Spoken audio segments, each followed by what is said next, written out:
believe that one of the biggest problems that we face as a country is a lack of male leadership.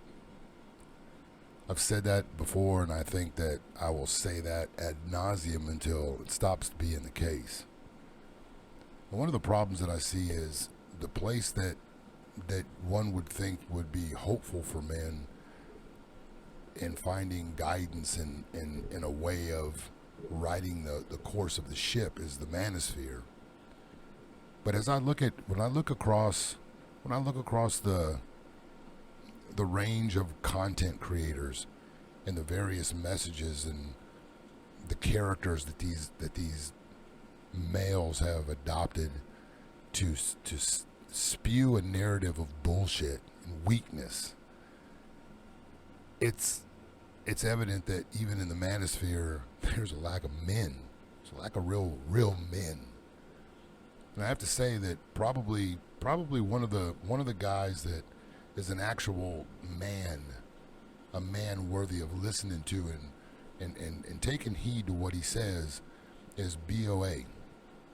And BOA beat me to the punch on this because I've been wrestling with with this issue for a couple of days, ever since watching another content creator's bullshit rant about the red pill, a lot of guys being dating coaches or whatever. And this young simp who got played by his girlfriend, who boned his best friend and brought his mother on to validate his view on Tommy Lahren, believes that he's got some sort of monopoly on the red pill knowledge, because to him, you're a fool at all if you talk about women, because he got his feelings hurt, and his mom even backs him up. And there's a lot of guys listening to this little boy, a lot of young men and a lot of old guys chiming in about how fucking wise this guy is. The problem is this: all the people that are supporting this guy are losers just like him, guys who got played just like him. And instead of looking at their own weakness, their own vaginal appearance and representation in life, it's a lot more convenient to grab a hold of red pill content and terms like hypergamy, monkey branching, and sexual market value to find a nice little nest to make your feelings not hurt so bad, because in a minute she's going to get hers, and all women are like that. So if you do anything with them, you're a monkey, simp, backflipping, fucking all these goofy things. And it's kind of funny. It's kind of funny because when you look at the guys who are selling this bullshit, it's not really hard to tell why a woman would monkey branch away from them. When you sit back and whine about shit and act so vaginal and trying to find articles and different ways to validate your point. Look at this girl, she's a whore too. Oh, it's goofy shit. It's what women do. And it's kind of hard I think it's hard for these dudes to understand that, because when you're a bitch, sometimes you don't know that you're a bitch. I know a lot of dudes who walk around posturing like they're holding something, but I know who they are. These dudes are hoes. They just don't know that they're hoes because they haven't been served up the circumstances to expose it yet. But a lot of guys, because they have a bunch of strippers on their rotation, or they're dating a chick that's pretty but still a piece of shit, or they maybe have a couple of them, or whatever their claim to fame is. A lot of these dudes put their chest out and act macho and just regurgitate a bunch of bullshit. And one of the biggest things, the biggest lies in the red pill manosphere is the idea of a woman's nature, hypergamy, being the reason why all these things go bad.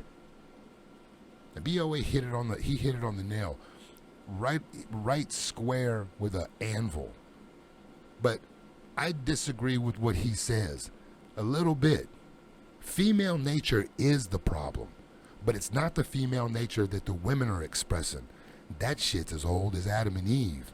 It's the female nature that these men are expressing. See, I've been working with men for a long time For a long time in my business, in different capacities, I've dealt with men and boys for a long, long time. And I think it's fucking hilarious to blame what happens to men and boys on women's nature. Because what I've seen is this. More often than not, more often than a woman's ovulatory shift being the reason why she chooses to go off and stray, it's because men like to force things. Men like to pretend to be something that they're not. Men like to try to bring a whore into the fold and make her into something that they wish she was. Or men like to fix their mothers and picking women that are broken, just like mama was, and maybe I can fix her if I love her enough.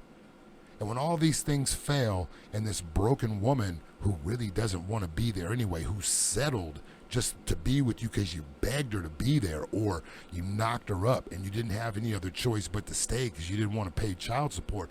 There's so many stories that go this way than the woman just going out on a girl's night and boning Chad and Tyrone. And even when you look at those circumstances, when you dig and you start layering that onion and getting down to the truth, a lot of times when women do that, it's because the man that they're involved with has been neglecting whatever it was that she had an expectation for. Now again, I'm not saying that a man's job is to entertain or to pacify a woman, but my point is this: if and when you choose a woman that you need to do that for, that needs that kind of validation, that doesn't have anything outside, that wants to just take from you and subdue you, that's not her fault. That's not her fault at all, gentlemen. Because this is the thing that men need to understand.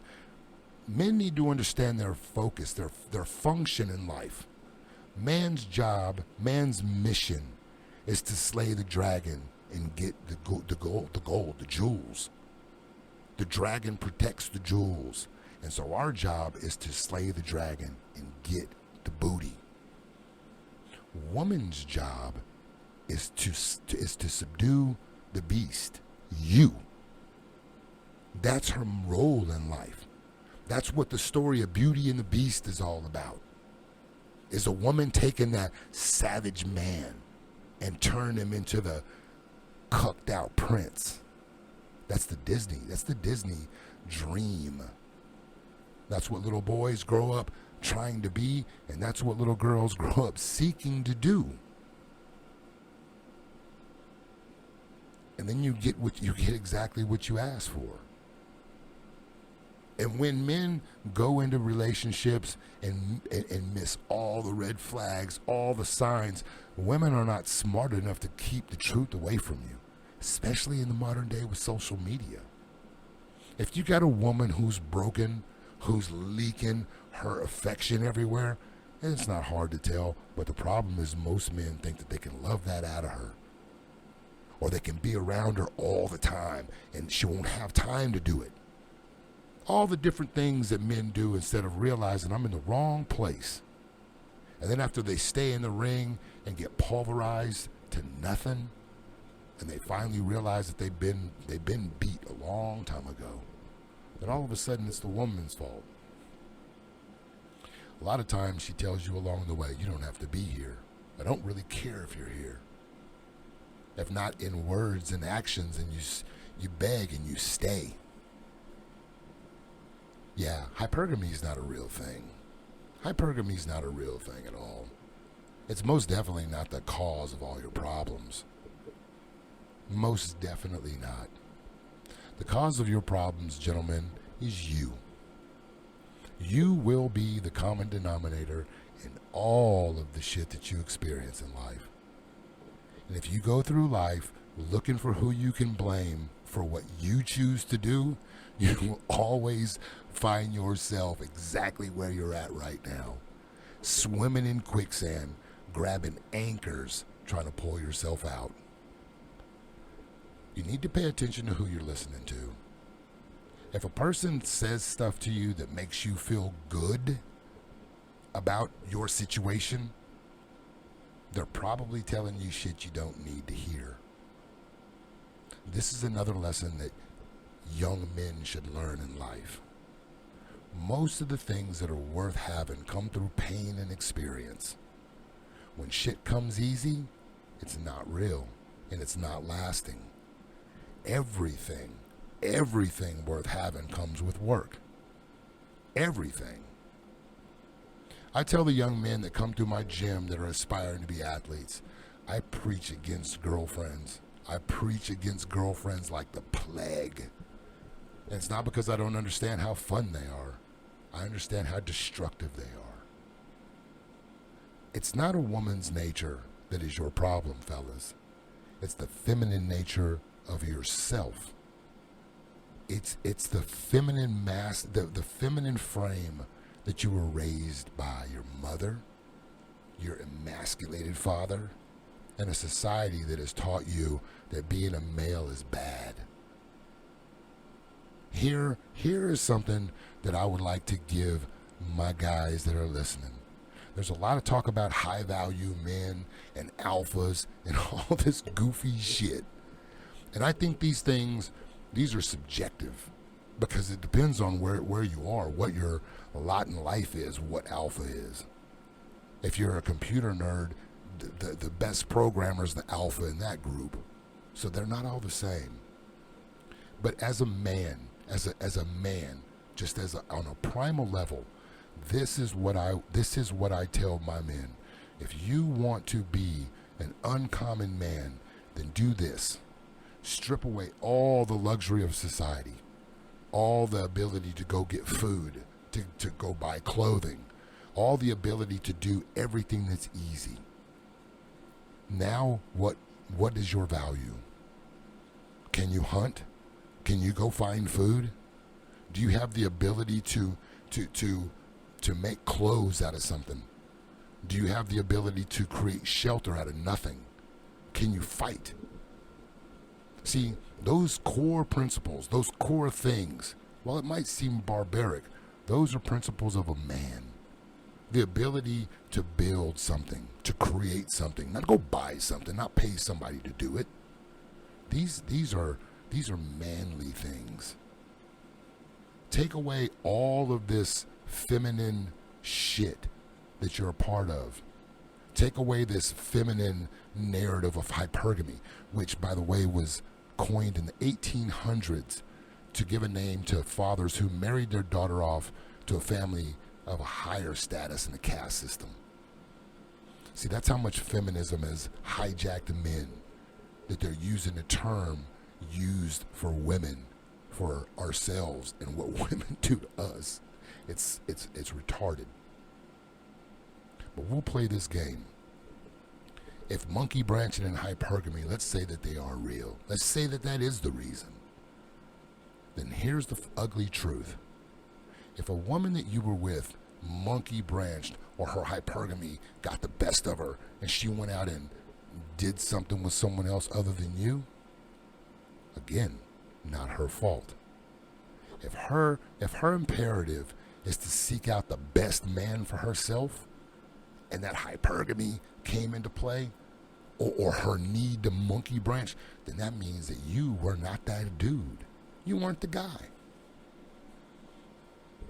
It's painful, but it's true. Because the real science of the ovulatory shift says that when a woman's in that horny zone, she's attracted to all male body types, not just Chad and Tyrone.